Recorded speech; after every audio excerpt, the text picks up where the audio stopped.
Good morning, everybody. Welcome to this episode of Coach Caris Itchy Bitchy and Guests podcast. Today, it's not just me chatting, well, it is just me chatting, but I have some anonymous questions from my clients. So every week, I send out a little anonymous form to my ladies that lift, my midlife reset clients that are with me for fat loss, for all those lovely midlife women, and my 6-week group coaching called On Fire. Now, these ladies are just beginning their very exciting journey with me. So this is their first anonymous Q form. And we have a couple of questions that people have asked us, or that these lovely ladies from my all three coaching groups have asked us. So the reason that I do an anonymous form is that sometimes, especially in the group coaching, women want to ask something, but they don't necessarily want everybody else in the group to know that it's them. So we have like a little anonymous Q form. So I tell them every week, all subjects are on the table. There is no subject off the table. So if there is any subject that they would like to know more about, whether it's midlife nutrition, fat loss, health, perimenopause, any symptoms, anything like that, just generally like life. I've obviously been asked before, like, what my favourite cheese is, or what's Jasper's favourite snack, or anything like that. But basically anything that they want to know more about, they can pop it in the anonymous queue, and then I'll do them a little video. I'll either turn it into a podcast or I'll do an Instagram live. But the most important factor is that my clients stay anonymous. So I've got a couple today. And funnily enough, a lot of them are much of a muchness. There's a lot of questions about motivation and energy and discipline, and there's another wee random one at the end. So I am just going to read the question and then I'm going to have a little chat. So we have, how do you keep motivated? Question number 1. Question number 2, does being in a calorie deficit reduce your energy levels? Question number 3, what helps increase your motivation when feeling tired? Question number 4, do you ever just stop your habits? Like, no reason, just out of the blue. So I'm going to tell you my chat on all of these subjects. Question number 1, how do you keep motivated? Well, there is the question. That is like the question of all questions, because you can't stay motivated. Most of the time, and this applies to everybody, even though all my coaching is directed at midlife women, this pretty much applies to everybody.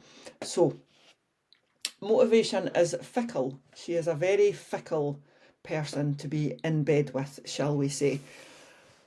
And you need to ditch your motivation, basically, and work with discipline.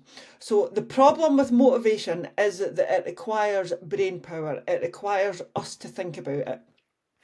It requires us to have some chemical reaction in our body and in our brain that is physically going to make us get off the sofa and get in the car and drive to the gym. Or it's some other kind of chemical reaction that is physically, brain-wise, wanting to make us get up off the sofa again, or get out our bed and go and plan our food, or prep our food, or go to the supermarket to buy our food. The problem with motivation is it requires effort. And we all know when we get a bit tired or a bit busy, our motivation is going to go. We are absolutely going to patch whatever it is we are meant to be doing to improve our health. So this is when you need to turn your motivation into discipline and use any means you can to physically get yourself to do that thing that you want to do. So, in answer to the question, how do you keep motivated? I do not. I use discipline. There is an element, to be fair, there is an element of motivation.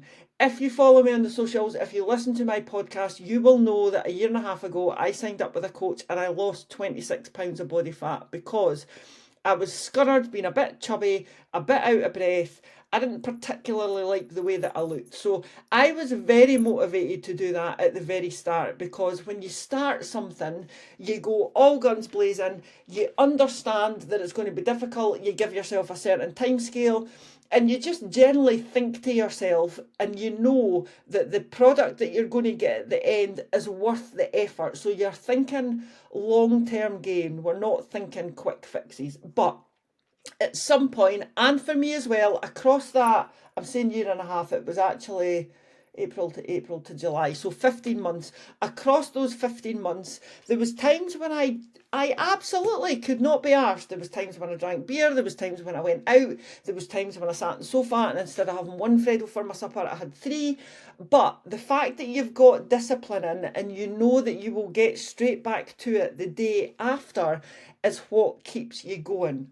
So, discipline. Discipline doesn't require anything. It actually requires you to set your alarm on your phone. When the alarm goes off telling you to go to the gym, go to the gym. It is literally that simple.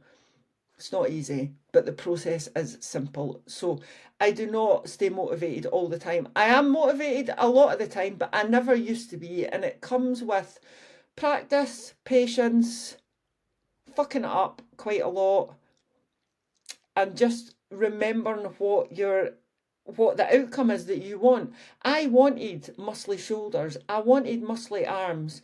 I wanted muscles on my back. I wanted a flatter tummy. That is pretty much. I lost body fat purely for aesthetic reasons.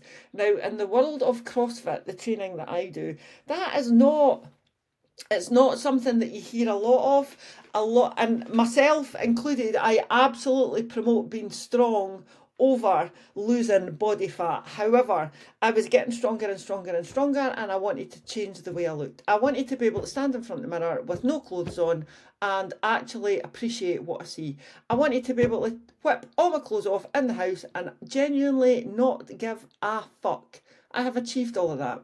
But before you start relying on motivation, you need to channel your discipline. So you will be motivated at the very beginning of any plan, goal, challenge. Of course you will, because that's what we're like. It's human nature. Excuse me, I've been talking for 7 minutes and I need a drink. So do your discipline. If you say you are going to turn up to the gym 4 days a week, turn up to the gym 4 days a week. Pick a time that suits you. Set that time in your diary. Block your diary out. Set your alarm. When that alarm goes off, move. You need to turn yourself into Pavlov's dogs. I'm sure you all know that, but I'll just explain it briefly. It's something to do with bells and food. So he was training dogs that when they hear the bell, the food comes. But it was getting to the stage that it's as soon as the bell rang, the dogs were slavering. So the dogs were reacting to that food, even though they weren't getting to that food. Even though they weren't getting the food, all they were doing was hearing the bell. So Pavlov's dogs, the minute that bell goes, the minute that alarm goes, do what you've said you were going to do. That is truly, truly discipline. Doing what you've said long after you said you were going to do it. Yeah. Question number 2, does being in a calorie deficit reduce your energy levels? Yes, eventually it will. Not necessarily at the start. My energy was fairly stable. Don't get me wrong, there was peaks and troughs, but being in a calorie deficit, if you think about, so there'll be a certain level that you'll hit. So just say to the bare minimum your body needs calorie wise. I'm just going to pick some random figures. Please do not enter these figures into MyFitnessPal because they would be relevant to you, right? But just say my maintenance calories is 2,400 calories. The lowest I could go to before I started feeling really shite, for example, is just say 1,600. So at 2,400, my energy levels will be fine. Well, to be fair, when I was not being particularly cautious with my diet and I was filling my body full of shit, my energy levels would dip regardless of how many calories I was eating. So it's not just calories, it's actually the quantity of your food as well. So in my deficit, over the 15 months, I started at 2,400 and I got down to about 1,700, I would say, without my energy levels dipping massively. Yeah, I was tired, but again, that's when discipline comes in. I wasn't tired enough that I physically wouldn't do what I said I was going to do. For the last 6 weeks of my fat loss, now I only had 2 or 3 pounds to lose. I was down to 1400 calories. And again, I wouldn't recommend any of you do this without speaking to a coach and somebody that knows what they're talking about, all right? Because it can be tough. But yes, at 1400 calories, my energy levels were dipping. Also, when you're on very low calories, it can disrupt your sleep. And again, being in midlife, you can have shitty sleep as well. So I was battling lack of sleep, fatigue, tiredness, hunger, because I was hungry for a lot of that time. But again, relying on your discipline and remembering the outcome that you're going to get. So I sucked up basically 6 weeks of being tired because I knew it was only going to be for 6 weeks. And I knew that if I followed the processes that I had in place, that I would drop that 3 pounds of body fat in the 6 weeks, because we want to get you into a calorie deficit and to your goal as quick as we can, so that we're not eking out all the negative sides of fat loss. All right. So does being in a calorie deficit reduce your energy levels? Yes, it will eventually, but not instantly and not automatically. It's different for every person. What helps increase motivation when feeling tired? Exactly the same as what helps you keep motivated, your discipline. Motivation, I can't, honestly, ladies, I can't say this enough. Motivation is fickle. She is absolutely fickle. Discipline is what you need. Yeah, motivation is hard. Because when you're tired, motivation, so our bodies and our brains, to be fair, right, you could have the best plan in the world and you could be absolutely nailing every single healthy habit. Every single healthy habit. You're banging your sleep out, no bother. You're in the shower before you go to your bed. You're doing your pre-bed routine. You're eating 80% whole, unprocessed, nutritious food. You've got your 20% for your treats. You've cut back majorly or cut out your alcohol. You're not filling your body with shite anymore. You are lifting weights 4 times a week. You're doing a couple of cardio sessions 4 times a week. You're out walking outside, getting your fresh air for your mental health and your journaling. You could be smashing every single one of those habits, but the minute your brain decides that you are too tired or too busy, your brain will automatically force you back to the old habits.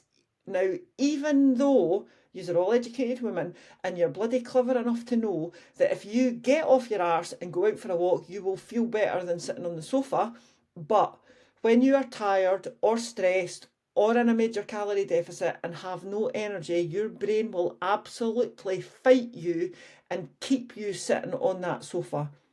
I kid you not. Even though you know that you'll feel better going out for a walk than you will sitting on the sofa, your brain will tell you to sit on the sofa because it wants to conserve energy. Therefore, yet again, discipline. 100%. Next question. Do you ever just stop your habits? No reason, just out of the blue. Yes, and that is exactly because of what I've just said in that previous question. There will be a reason for it. You won't think there's a reason, because at no point ever will you sit and think to yourself, I am smashing this habit and it is making me feel awesome, but I'm going to stop it.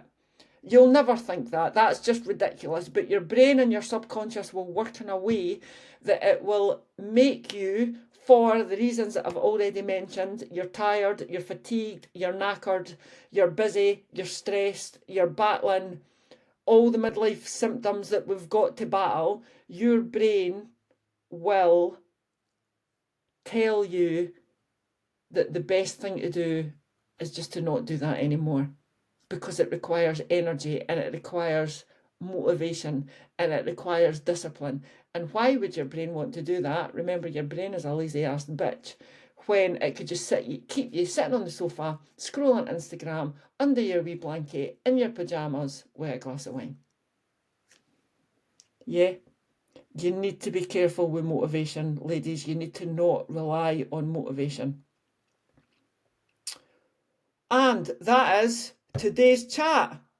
Anonymous cues. So all of those questions are from my clients. Now, whether they're my Ladies that Lift clients, my midlife reset clients, or my 6-week group coaching of On Fire clients, all those questions are from them.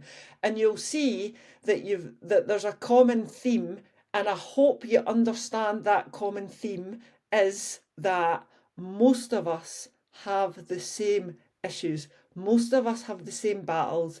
Most of us have the same struggles. Most of us have the same barriers.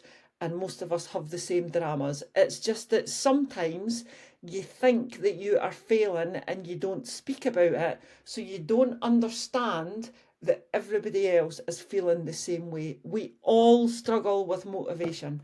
We all struggle to have the discipline to do the habits. But if you can nail that discipline, my lovelies, I swear,